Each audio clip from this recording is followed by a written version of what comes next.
The top story on ABC News Breakfast. It was a whitewash on a scale that no one had predicted. But Queensland's Premier-elect Campbell Newman has promised the LNP won't take its massive majority for granted. Mr Newman will be sworn in as Premier today as part of an interim cabinet of 3. It'll include the Deputy Premier Jeff Seeney and Tim Nicholls as the state's Treasurer. Mr Newman says members of the new government will begin by concentrating on the needs of their own electorates. What I'll be asking all the new MPs to do is to get to work, firstly thanking the people that have supported them over this campaign. They need to wind up those campaigns. They need to thank both the party members and the members of the community who've got behind them. And we will have a party room meeting at this stage, and please don't hold me to this, but the plan is that we'll have a party room meeting on Wednesday.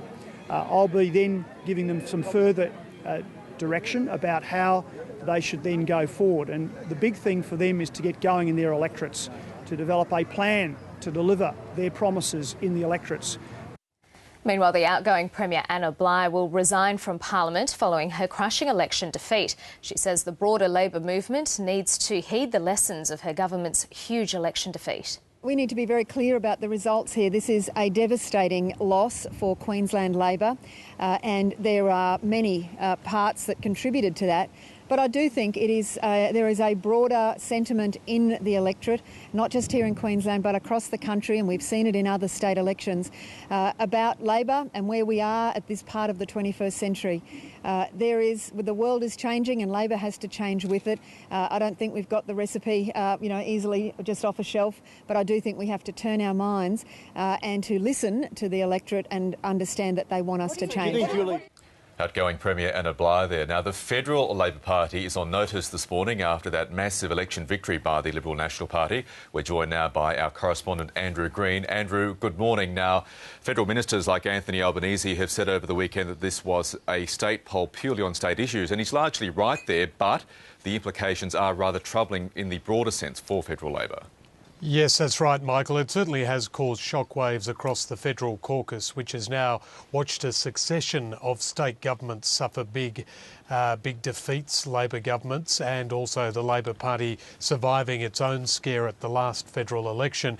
You're right to say this was a state election fought primarily on state issues. As much as Tony Abbott wants to say it was a referendum on the carbon tax, it certainly wasn't that. But there are implications for the federal Labor Party. We saw an election that was fought on state issues, as we say, but broken promises certainly hurt the state Labor Party in Queensland, and it's causing a lot of nerves to be rattled in Canberra.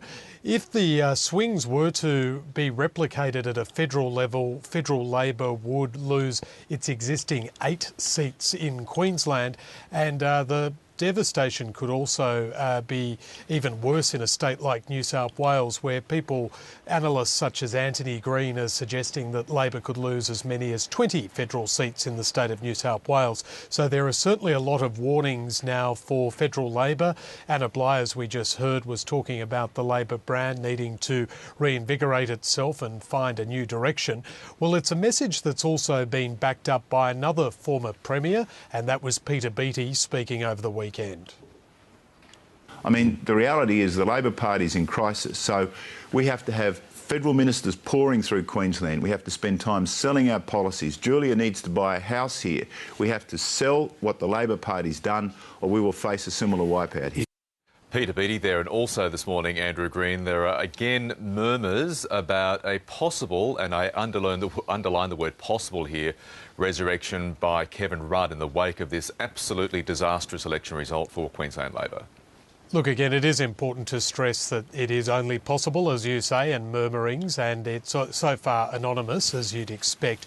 But yes, in the wake of this devastation, there are some in the Kevin Rudd sympathy camp that suggest he could come back and be the only hope for Labor, and that would fit in obviously with a 2-stage challenge, as we heard was definitely not going to happen when it was decided not so long ago. But yes, some people point to the fact that it was Kevin Rudd who managed to win over Queensland in the first place that helped him become Prime Minister back in 2007, and it's only Kevin Rudd who could do it again. But yes, look, these are only murmurings at this stage, but You never know. You can never rule it out. You never know. Lots to think about for Federal Labor at the very least. Andrew Green, thank you.